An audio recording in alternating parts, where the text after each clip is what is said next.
பெற்றவனாய் விளங்கினான். வாசித்து பாருங்கள் 1 ராஜாக்கள் 2:35. நான் சொல்ல வந்த விஷயம் என்னவென்றால், நாளிலே என் செய்தியை கேட்டுக்கொண்டிருக்கிற என் அன்பு சகோதரனே, என் அன்பு சகோதரியே, ஆண்டவர் உங்களை பயன்படுத்துவார். ஆனால் தேவன் என்றைக்கும் காரியங்களை துரிதமாய் செய்வதில்லை. God is not hurry.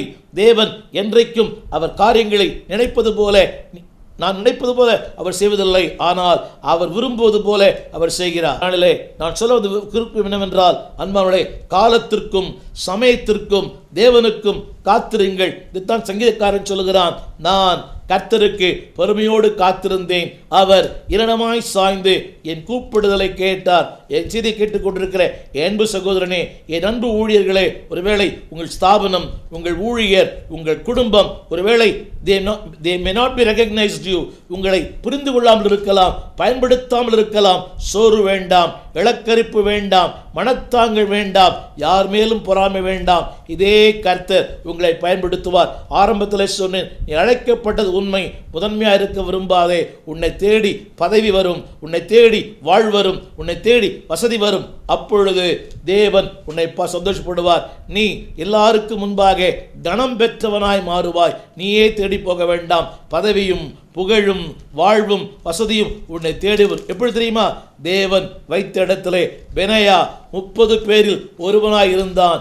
ஆனால் 3 அவன் முதன்மையாய் மாறினான். ஒருவேளை உன்னுடைய சபையிலே ஒரு 1000 பேர் இருக்கலாம். நீ உன்னை யாருமே கண்டுகொள்ளாமல் இருக்கலாம். உன் போதகரோ, உன்னுடைய திருச்சபை மக்களோ உனக்கு இருக்கிற வரங்களை, உனக்கு இருக்கிற கிருபைகளை அறியாமல் இருக்கலாம். நீ விளம்பரப்படுத்த வேண்டாம். அது உங்களை ஒரு நாளை தேடி வரும். அன்பானவர்களே, இந்த இனிப்பு பண்ணங்களுக்கு விளம்பரம் தேவையில்லை. ஈக்கள் தேடி வருகிறது. அதுபோல உனக்குள் இருக்கிற கிருபை, உனக்குள் இருக்கிற வல்லமை, உனக்குள் அபிஷேகம் விளம்பரமே தேவையில்லை. ஜனங்கள் தேடி வருவார்கள். நாளிலே இந்த செய்தி என்னவென்றால், wait for God's time, your time will come. உனக்கும் ஒரு நாள் வாழ்வு வரும். வாழ்வு வந்தால் அனைவரையும் நீயும் வாழ வைப்பாய். புந்திக் கொள்ள வேண்டாம், ஓடி ஒளிய வேண்டாம், மனம் கசந்து துவண்டு போக வேண்டாம்.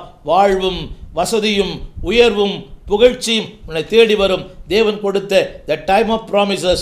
Number 2, the time of fulfillment. அவர் தந்த வாக்கு தத்தத்தை அவர் நிச்சயம் உன் காலத்திலே நிறைவேற்றுவார். அர்ப்பணித்து அவரோடு கூட அமர்ந்திரு. ஏற்ற காலத்தில் இந்த உலகமே அண்ணாந்து பார்க்கிற அளவுக்கு கர்த்தர்களை மாற்றுவார். ஆமென். எங்கள் விலாசம்: போதகர் ஸ்டீஃபன் தேவகுமார், திறந்த வாசல் சபை, 65 பரமானந்த முதலி தெரு, 7 கிணறு, சென்னை 600001. எங்களுடைய தொலைபேசி எண் 2528